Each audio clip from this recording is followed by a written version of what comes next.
બહાર આવી કે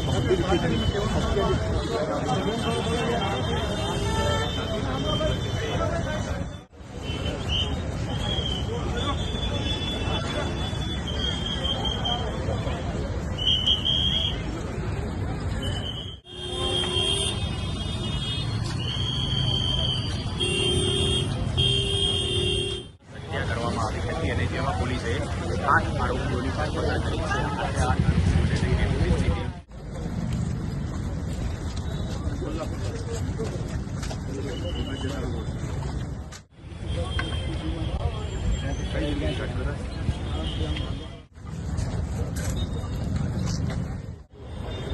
તારીખના રાત્રે 2 વાગ્યાની આસપાસ 8 થી 10 માણસોએ રાહુલ પરમાર અને સાગર પરમાર નામના 2 ઇસમો છે ગુનાહિત રીતે ધરાવ એ કાવતો ગળી 10 થી 12 માણસો મોકલી રણછોડ ઉપર અજય સાલની ઉપર તીક્ષ્ણ હત્યા હુમલો કર્યો અને જગ્યા ઉપર એનું મોત નીપજાવ્યું.